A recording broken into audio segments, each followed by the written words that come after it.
เกี่ยวกับการจัดตั้งปฏิบัติเบียกงานคุ้มครองราคาสินค้า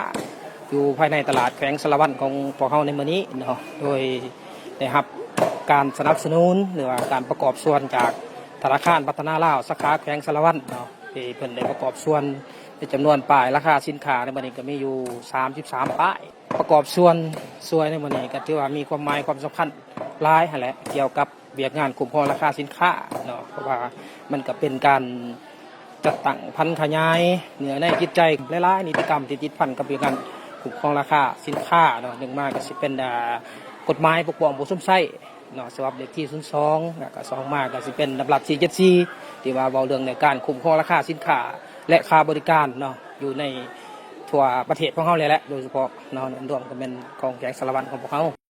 แผนกอุตสาหกรรมและการค้าแขวงสารวัตรร่วมกับธนาคารพัฒนาลาวแขวงสารวัตรได้ลงเคลื่อนไหวเหตุกิจกรรมมอบป้ายราคาสินค้าให้กับผู้ประกอบการค้าขายอยู่ที่ตลาดเมืองสารวัตรจำนวน33ป้ายโดยเฉพาะแม่นป้าย4ประเภทสินค้าที่มีการคุ้มครองของแผนกอุตสาหกรรมและการค้าแขวงซึ่งเป็นสินค้าที่มีความสำคัญและจำเป็นต่อกับการดำรงชีวิตประจำวันของประชาชนในการบริโภคเป็นต้นประเภทซีนไก่และไข่ปลาและข้าวสารท่านมีระยุทธ์สุมมีหงห้องหัวหน้าแขนงการค้าภายในได้ให้หูถึงจุดประสงค์ในการเคลื่อนไหวและเหตุกิจกรรมในครั้งนี้ว่าก็เพื่อเป็นการพันขยายนิติกรรมของรัฐบาลเป็นต้นกฎหมายว่าด้วยผู้สมใช้กฎหมายว่าด้วยการคุ้มครองเงินตราต่างประเทศและดำรัสของนายกรัฐมนตรีว่าด้วยการคุ้มครองราคาสินค้าและค่าบริการและคำแนะนำของกระทรวงอุตสาหกรรมและการค้าเพื่อแก้ไขปัญหา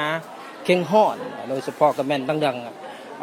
ราคาสินค้าที่ปัจจุบันนี้มีปัญหาเรื่องราคาสินค้าปรับตัวขึ้นลงแบบบ่นิ่งว่าซั่นๆเนาะในแต่ละมื้อแต่ละวันก็เห็นว่าราคาสินค้าของเขาก็มีการผันเปลี่ยนขึ้นในนั้นเนาะก็อีกปัญหานึงก็แม่นเพื่อเนี่ยใช้การปกป้องสิทธิและผลประโยชน์ของผู้ค้าผู้ขายและก็ผู้บริโภคทั่วไปหั่นเป็นต้นแม่นว่าบ่ให้มีการเอารัดเอาเปรียบกันบ่ให้มีการฉวยโอกาสขึ้นราคาสินค้าโดยที่ว่าพวกเฮาบ่ได้รับอนุญาตจากภาครัฐของพวกเฮาเนาะในบรรดาบัญชีสินค้าประเภทกที่ว่าราคาสินค้าควบคุมเฮาใน8หมวด3รายการตามบัญชีได้กำหนดไว้อยู่ในลำดับ474หั่นเมื่อเห็นในความสำคัญที่นั้นเนี่ยทั้งธนาคารพัฒนาลาวกับแผนกอุตสาหกรรมและการค้าของพวกเฮาก็ได้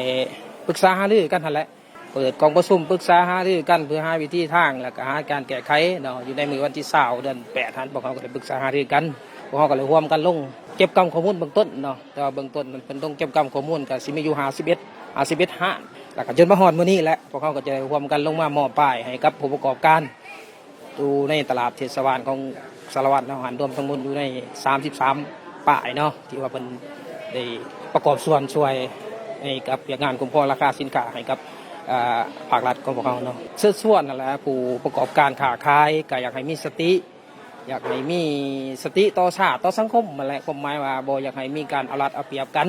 เอาก็ขายด้วยเหตุด้วยผลว่าซั่นจ้ะต้นทุนที่ทั้งยกตัวอย่างคือประเภทซีดเนาะประเภทซีดพวกเฮามีโครงประกอบราคาที่พวกเฮาไล่ทำห้องแล้วก็อยากให้ขายตามมันแหละเพื่อว่าประกอบส่วนช่วยกันนั่นแหละบ่ให้มีการเอารัดเอาเปรียบกันระหว่างผู้ซื้อผู้ขายเนาะการเหตุกิจกรรมมอบป้ายราคาสินค้าในครั้งนี้เมียนเป็นการประกอบส่วนสำคัญเข้าในการแก้ไขปัญหาเข่งห้อนทางด้านเศรษฐกิจราคาสินค้าบางรายการที่มีการนิ่งติงและส่งผลกระทบต่อกับการดำรงชีวิตประจำวันของประชาชนทั้งเป็นการเหตุให้ราคาสินค้าในท้องตลาดเมืองสารวัตรมีความสงบปราศจากการเอารัดเอาเปรียบปกป้องสิทธิและผลประโยชน์นั้นสอบธรรมระหว่างผู้ซื้อกับผู้ขายหลีกเลี่ยงการสวยใส่โอกาสขึ้นราคาสินค้าตามระฟังใจรักษาได้เสถียรภาพทั้งด้านราคารับประกันการสำราญสาสางเป็นเงินกีบลาวเป็นต้นการสำราญสินค้าโดยผ่านระบบธนาคารด้วยการสแกนผ่านระบบ QR ลดพรการนำใส่เงินสดเพื่อความสะดวกสบายและความปลอดภัยให้กับผู้บริการการลงเคลื่อนไหวเหตุกิจกรรมและมอบป้ายราคาสินค้าในครั้งนี้แม่นได้จัดขึ้นในอาทิตย์ผ่านมานี้โดยการเข้าร่วมของทานนางสุตตประสุขศรีประเสริฐหัวหน้าแขนงการค้าภายในทานพรประเสริฐเจริญพรหัวหน้าสาขาธนาคารพัฒนาลาวแขวงสารวัตรพร้อมด้วยพนักงานจากธนาคารพัฒนาลาวและเจ้าหน้าที่การค้าภายในแขวงและเมืองสารวัตรเข้าร่วม